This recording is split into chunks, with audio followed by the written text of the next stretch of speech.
Welcome to this edition of the Supervisors Report with David Haubert. I'm your host, Dr. Marshall Kamena. Joining me now is Supervisor Haubert. Welcome, Supervisor. Thanks for having me, Marshall. You always have wonderful things to suggest. I wonder if you would give us some announcement or something that you'd like to share with us. Well, Marshall, we're in the summertime now, and I want to congratulate all the people who graduated from high school and promoted into high school from middle school. Wishing everybody a fun, enjoyable summer. That also brings us to my annual summer intern program. And with me today, I'd like to introduce to you and to the community is Ollie Gu, one of my interns for this summer. He is a rising senior at Alameda Valley High School, and he's on the team going to be doing things like shadowing me around my day. He's working on a very specific project around budget analysis that our county does. And he's just a really outstanding student, a fine young man who has a bright future. And I'd like to just let him introduce himself and say hello, and we can ask him a few questions. So this is Ollie Gu. Please do. This is such a privilege to see you, and I think a big privilege for what you're doing within the supervisor's office. It's very competitive. Likewise. So welcome. Thank you. Well, Ollie, tell us a little bit more about yourself so our audience can get to know you better. It's a very big privilege to have you, and I think you think the same thing in reverse, so it's all yours. Yeah, definitely. So my name is Ollie Gu. I'm a rising senior at Alameda Valley High School, and I'm interested to study like economics, business management, as well as like a little bit of political science in college. And over the summer, I've been like interning at Supervisor Haubert's like summer program. This includes like shadowing him at his like meetings in both Oakland and Pleasanton, as well as just being able to like get to know the team and to work on my budget analysis, which involves like scraping data from like previous year's committee meetings. Have you selected a college to attend? No, not yet. Working on that this summer. What's your top prospect? Where would you love to go? Probably Carnegie Mellon. Carnegie Mellon's just choice number one. Yeah. Okay, great. And you have a fallback school in case Yeah. you don't get Harvard. in there? Fall back to Harvard. That's a good one, Marshall. Marshall went to Cal. Wow. And he's a legacy there, and so he might try to convert you over to Cal. Ollie, tell the audience, what do you like to do in your spare time besides shadow me and do your summer internship program? Yeah, sure. So what I like to do in my spare time is to like run. I'm part of like the Alameda Valley track and field team, and I did like cross country for one season as well. That wasn't really my thing. But then outside of like sports, I also just enjoy like hanging out with friends. I'm a very sociable person, so I like just hanging out, meeting new people, and going to like new like events. What did you think about the Livermore Rodeo Parade?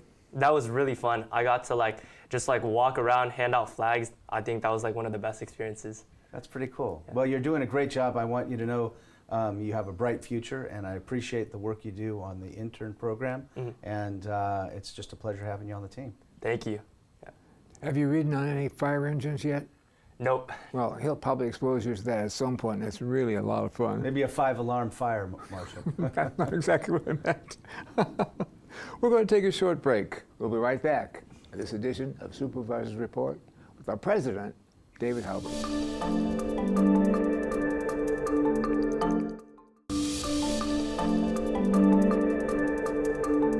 Welcome back to this edition of Supervisor's Report with President David Haubert. Now, you've been on the board of directors of the Livermore Alameda Valley Transit Authority since 2015. You were recently unanimously, as expected, elected to be the board chair. Congratulations to you, and would you please tell us a bit about this LAVTA position?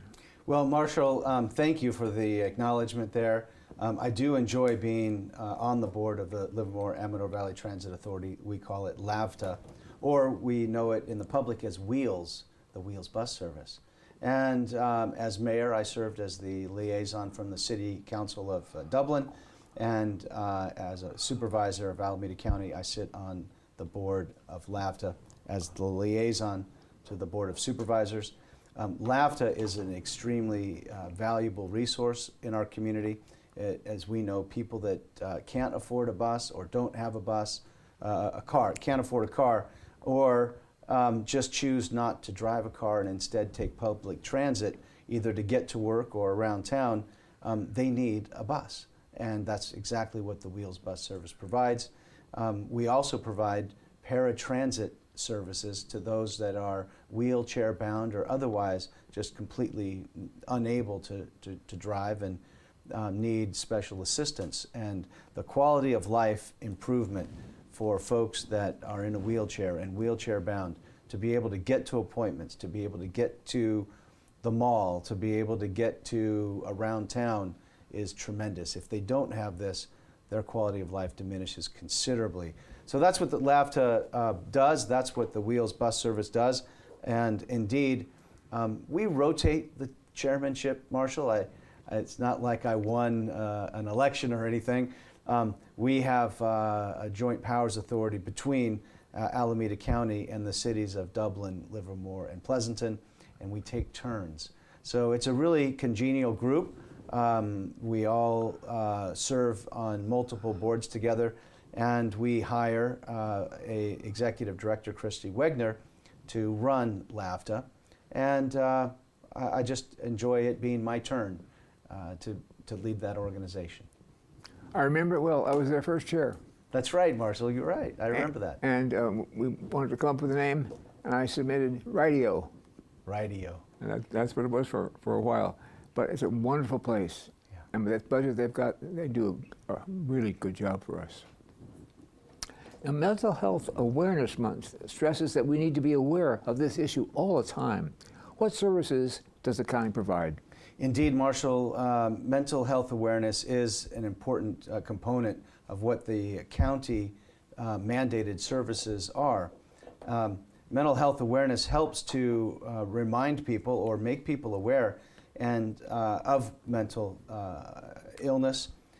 We know that there are clinical examples of mental illness, Marshall, bipolar, schizophrenia, things like this, which really afflict people and require treatment, deep treatment, including therapeutics and pharmaceuticals and drugs to keep people,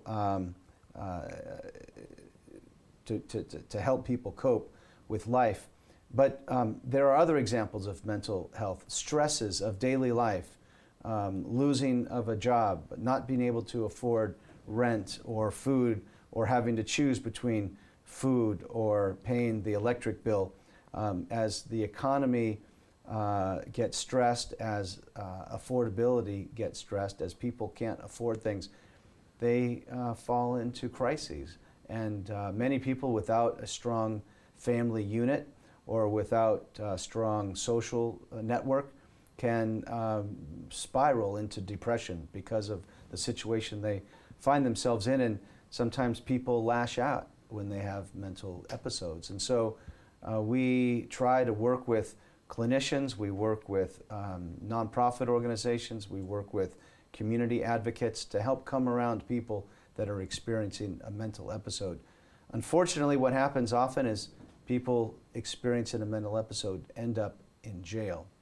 And that's just the wrong place to be when you are having an episode like that. We think that a safer place to be if you're having a mental episode. So we're trying to find ways to create safe spaces, to create safe places to go, to create even a hotline to call when people are having an issue. But really it's that personal relationship with an advocate, with a clinician, with somebody that will listen to what's going on and find a way to help you cope with a mental disorder that you have. Not everybody understands that, Marshall. We have many people that never experience a mental stress like that.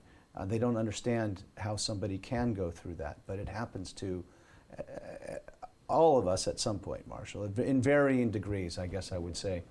So we're always trying to create awareness, and we're trying to create solutions for people experiencing mental episodes. Well, I should congratulate you because it's common knowledge that your participation in leadership has been absolutely remarkable, and on behalf of the county, I appreciate that very, very much. Thanks, Marshall.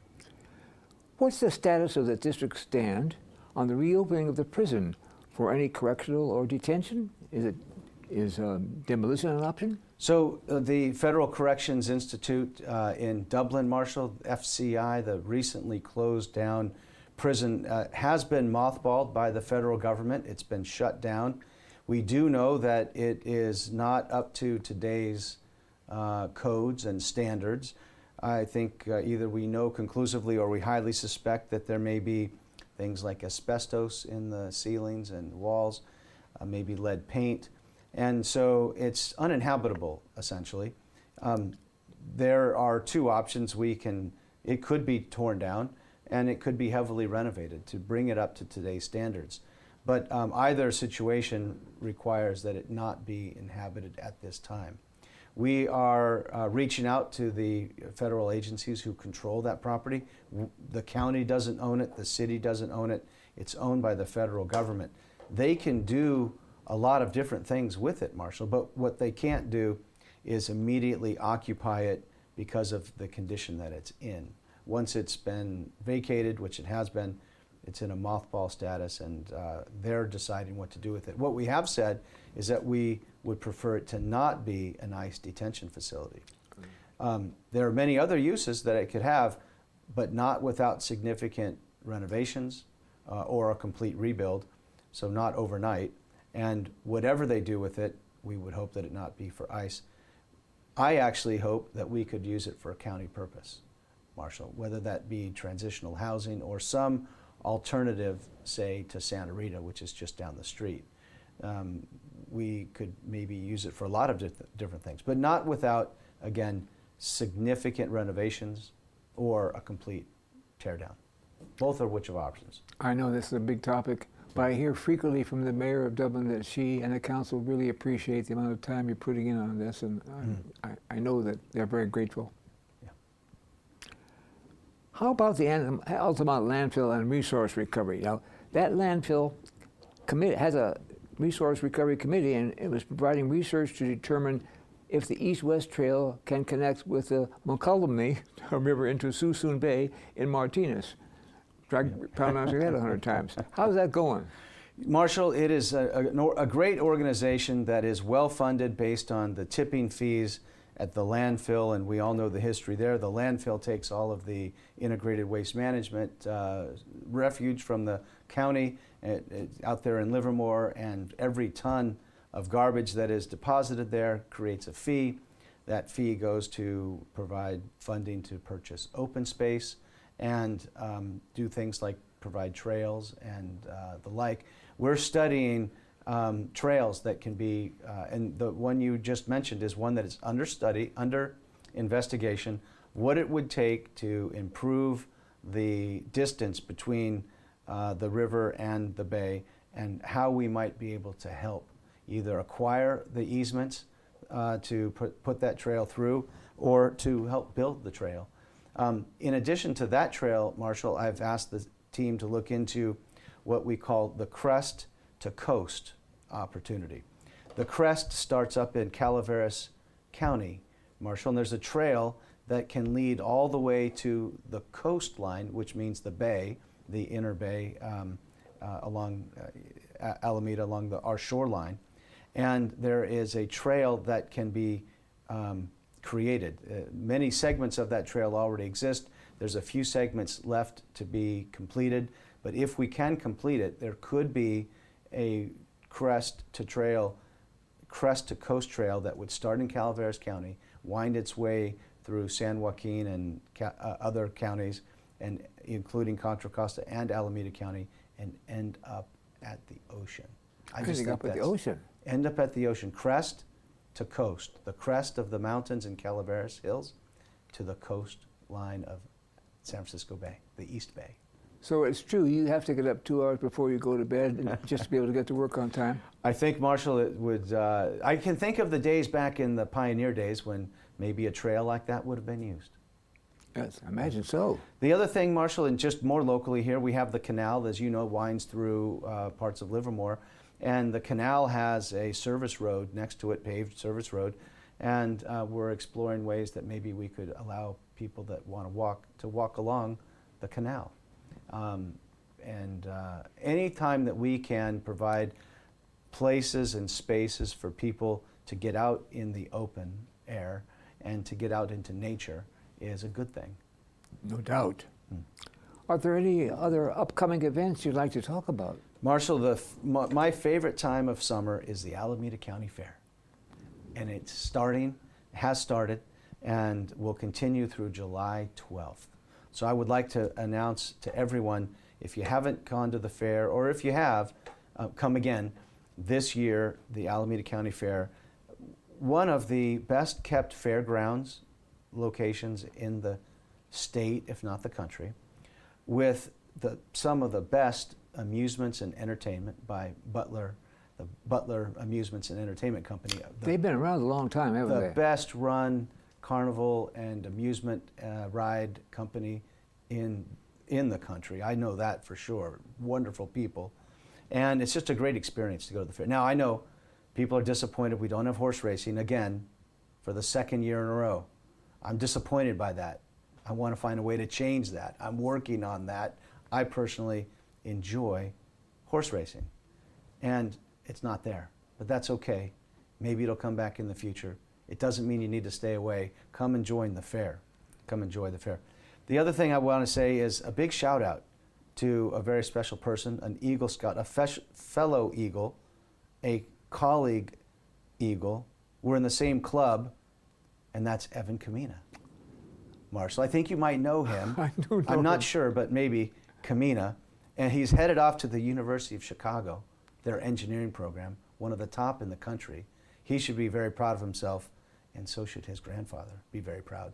I want to say thank you to Evan Kamena for continuing your scouting service, for continuing and finishing all the way to the end, finishing strong.